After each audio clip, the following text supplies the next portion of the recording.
Is Leonel Olivares, and I'm here at meet and greet with Jeff Larson, and he is running for Clear Creek ISD School Board Trustee District 4. And we're just going to ask him a couple of questions.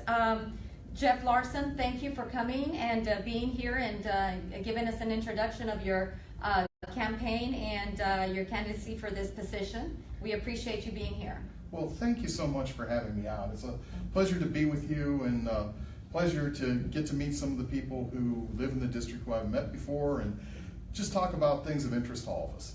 Thank you, Jeff. Thank you. So our first question, we're going to dive into these questions. Our first question would be, why are you so passionate about running for this position? Okay, well, we have, I'm concerned for the district, and I'm mainly concerned about financial issues. I think we do a great job of making sure these kids have great educational opportunities. I certainly want to continue that. But I am worried that we have a history of excessive spending in the district, and I want to rein that in. I want to be able to provide that quality education, but without coming to the taxpayer year after year and asking for more and more money. And our next question, Jeff, would be, what would be your role in this district, in this District 4? What exactly would you be doing? Okay, well, the board is comprised of 7 individuals. 5 of them are elected out of districts and 2 of them are at large. I'm running for the district that I live in, which is District 4, and it's mostly everything from I-45 west to the district border and from Clear Creek north up to the edge of the border. Okay, great. So since we won the school bond, what are your plans? Okay, well, this is when I say that I'm concerned about the future based on the history. That this is part of it. We've just taken in over $1 billion worth of bonds that we've approved in the last about 15 years, and so I'm very concerned about that. And we're kind of stuck with this last one. It was voted in. The taxpayers said we want to pay for this, and what I want to ensure we do already, despite taking in laying out $1 billion worth of bonds, we already have a shortage of capacity.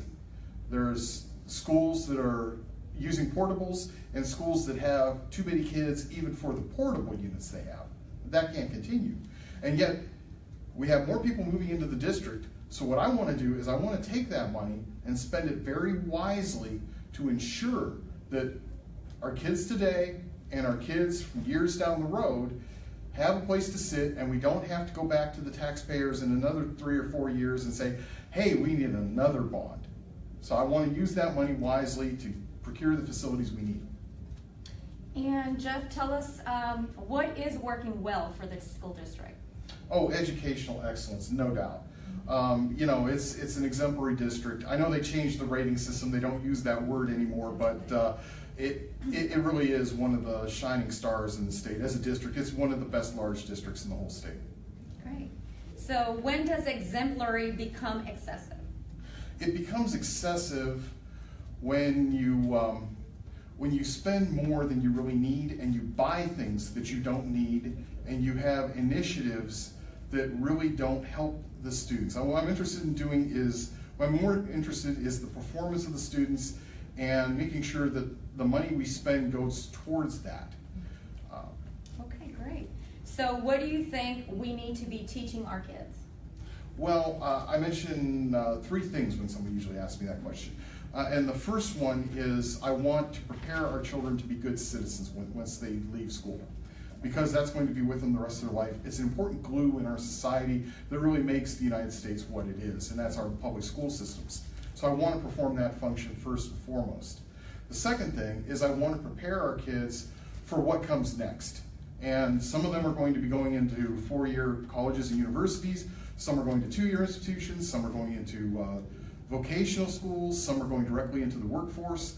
I want all those segments, all of them, to be properly prepared for what comes next. That includes the skills they'll need to succeed in that particular environment. It also includes the life skills so that they're prepared to be self-sufficient in everything they do. Okay, and that was number 3? There's a 3. I'm sorry. I know there's 1, 2, 3. I'm sorry, there's a 3.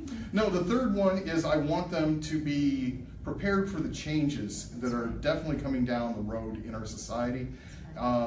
Technology is moving at light speed, and what we need to produce is not someone who's learns a trade, but somebody who is prepared to move on and continue to learn for the rest of their lives. And I don't want to just say that, I want us to do it. I want every child to understand as they grow up that learning is something they're going to be doing many years from now. And life is about change constantly, Absolutely. and especially with technology nowadays. Jeff, I think those are about all our questions. All right. Is there a way our viewers or our parents out there, anybody interested in reaching out to you, how can they reach out to you? Okay, well, I don't have it up yet, but we'll be setting up a campaign website.